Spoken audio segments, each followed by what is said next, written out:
నా మిత్రులందరికీ, నా శ్రేయోభిలాషులందరికీ కూడా నా నమస్కారాలు. చిన్నపిల్లలందరికీ కూడా శుభాభినందనలు. ఎలా ఉన్నారు? బాగున్నారు? నా వీడియోస్ని మీరు ఎంకరేజ్ చేస్తున్నందుకు, మీ విలువైనటువంటి అభిప్రాయాలు కామెంట్ సెక్షన్లో తెలియజేస్తున్నందుకు నాకు చాలా చాలా ఆనందంగా ఉంది. కృతజ్ఞతలు మరొకసారి. అయితే ఇవాళ మా నానమ్మగారు బోల్డ్ సామెతలు చెప్పారండి. ఆ సామెతలన్నీ మర్చిపోకుండా, అంటే మా కుటుంబంలో మొత్తం మీద మా నాన్నగారు ఎక్కువగా ఆ సామెతలన్నీ గుర్తుపెట్టుకున్నారు. సందర్భానుసారం చెప్పేవారు. అలాగే మా నాన్నగారు, అంటే నానమ్మ తర్వాత నాన్నగారు దగ్గర నుంచి నేను నేర్చుకున్నాను అనమాట. అలాంటి సామెతలలో దాని వెనకాతలు కూడా ఒక రీజన్, ఒక కథ కూడా ఉండేదన్నమాట. అంటే ఒక జరిగిన సంఘటన. అయితే 1 2 2 1 చేయడం, 1 2 చెయ్యి, 2 1 చెయ్యి అని ఒక భర్త భార్యకి చెప్పాడట. ఏంటి పజిల్ కదా. సరే, మనం దీని మూలంలోకి వెళ్ళిపోదాం. ఎక్కడి నుంచి వచ్చింది ఇది అని. అనగనగనగా ఒక ఊళ్ళోని భార్యాభర్త ఉండేవారు. వాళ్ళ ఇంటికి ఒక రోజున ఒక అతిథి వచ్చారు. ఇప్పటిలాగా ఒక అతిథి రావడము అంటే ముందుగా ఫోన్లు చేసి రావడము, లేదంటే ఉత్తరాలు రాసి రావడము, మీరు ఉన్నారా లేదా అని కనుక్కుని రావడము జరగదు కదా. అప్పుడు కాలినడకనే ఒక గ్రామం నుంచి మరో గ్రామానికి వెళ్ళిపోయేవారు. అలాగే ఎక్కడో పూటకోళ్ళమ్మ ఇళ్ళు అని ఉండేవి తప్ప వేరేగా హోటల్స్ అని ఉండేవి కాదు. ఇంకా హోటల్స్ ఉన్నాయి, అవే లేనప్పుడు ఈ స్విగ్గీలు, జొమాటోలు, ఆర్డర్లు పెట్టేసుకోవడాలు, క్యాటరింగ్లు ఇచ్చేయడాలు ఇన్ని ఉండవు కదా. సహజంగా మన భారతదేశం రత్నగర్భే కాదు, అన్నపూర్ణ అని ఎందుకన్నారంటే ఎప్పుడూ కూడా ఆ కుటుంబంలోని వ్యక్తులు వాళ్ళకన్నా మరొక వ్యక్తి కోసం, మరొక అతిథి వస్తే భోజనం చేయడానికి సరిపడావై వండేవారు. అంటే ధనధాన్యాలకి, అంటే ధనానికి పోని ఎలా ఉన్నా ధాన్యానికి ఏనాడు కూడా ఇబ్బంది ఉండేది కాదని అర్థమైపోతుంది కదా. అయితే ఈ అతిథి వీళ్ళకి ఇంటికి అనుకోకుండా వచ్చాడు.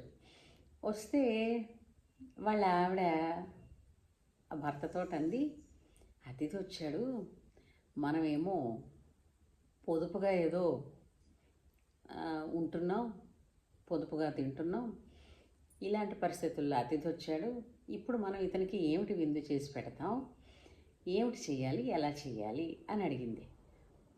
అతగాడు ఏం చెప్పాడు, తోటకూర కొనుక్కొచ్చాడు. తోటకూర కొంచెం ఎక్కువగా తీసుకొచ్చి చెప్పాడు, దీంతో 1 2 చేసి 2 1 చెయ్యి అని చెప్పాడు. అని చెప్పి నేను బయట పని మీద వెళ్తాను, నేను వచ్చిన తర్వాత భోజనాలు చేయొచ్చు, అంతే కదా. ఈ అతిథి విన్నాడండి ఈ మాట. తోటకూర తీసుకొచ్చాడు, 1 2 చేయమన్నాడు, 2 1 చేయమన్నాడు. ఏమిటి చేస్తుందబ్బా ఈ ఇల్లాలు? అతనికి ఎంతో కుతూహలం. సాధారణంగా ఎన్ని గంటలకి భోజనం చేస్తారు మధ్యాహ్నం పూట అంటే 12 గంటలకి.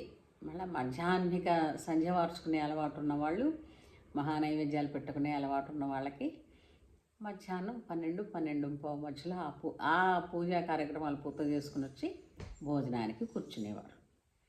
అయితే ఈ అతిథికి కడుపులో ఆకలి మండిపోతున్నది. ఈ యజమాని 12 అయింది రాడు, 1 గంట అయింది రాడు, 2 అయింది రాడు ఇంటికి. ఏమిటబ్బా, అతను వస్తేనే కానీ ఈ ఇల్లాలు భోజనం వడ్డించదు. ఈయన కడుపులో ఆకలి, కడుపు చేత పట్టుకుని ఈ 1 2 2 1 అన్న మాటని ఇంకా మర్చిపోయాడు. అదేమిటో తెలుసుకుందామన్న కుతూహలం పోయి, ఏదో ఇంత పెడితే తిందాంరా బాబు, ఆకలి ఎక్కువైపోతుంది అని అనుకున్నాడు. ఇంతలో సాయంత్రం 4:30 అయ్యాక ఆ యజమాని ఇంటికి వచ్చాడు. ఇంటికి వచ్చి తన కాళ్ళు చేతులు కడుక్కొని ఆ, వచ్చి భార్యని వడ్డించమన్నాడు. వడ్డించమనేసరికి అమ్మయ్య ఇప్పటికైనా వచ్చాడు, ఏదో ఇంత తినచ్చు, కడుపులో ఆకలి నకనకలాడిపోతోంది అనుకున్నాడు. అనుకుని అతిథి వచ్చాడు. ఇప్పుడు ఏమిటి వండిందా అని, వేడిగా అన్నం ఉంది, తోటకూరతోనే కొంచెం పప్పు చేసింది, కొంచెం కూర చేసింది.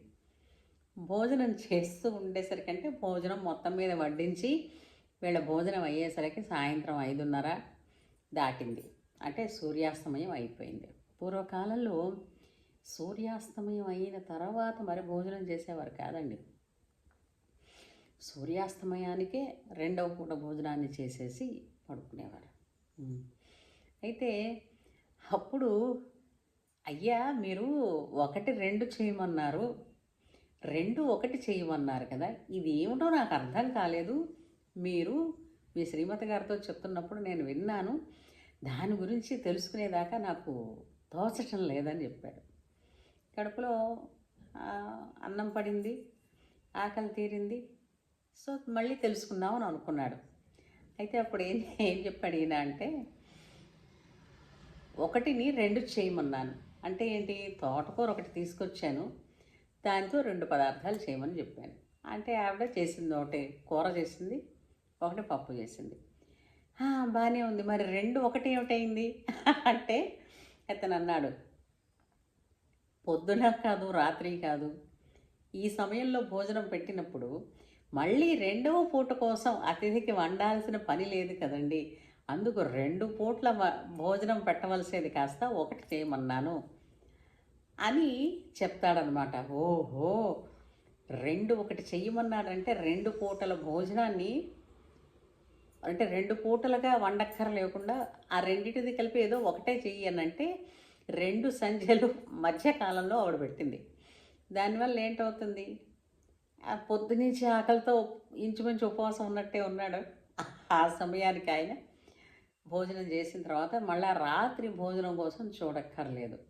అలాగా 1 2 2 1 చెయ్యడం అని అంటే ఎప్పుడైనా ఇంట్లోని ఇట్లాంటి సందర్భాలు కుదిరినప్పుడు అయితే 1 2 2 1 చెయ్యి అని చెప్తూ ఉండేవాళ్ళు అనమాట మా నాన్నమ్మ గారు కానీ మా నాన్నగారు కానీ. అంచేత దీని వెనకాతల కథ ఇది. పూర్వకాలం ఇలాగే ఉండేవండి. ప్రతి సామెత కూడా అది అనుభవంలోంచి వచ్చిందే తప్ప ఊరికే వాళ్ళకి తోచింది వాళ్ళు అన్నది కాదండి. ప్రతి సామెత కూడా అది ఒక అనుభవంలోంచి పుట్టినదే ఆ సామెత. అది సంగతి. సామెత బాగుంది కదూ. 1 2 చేయడం, 2 1 చేయడం. సరే, మళ్ళీ మరొక మంచి వీడియోతో మళ్ళీ మీ ముందుకు వస్తాను. మీ గంటి ఉష.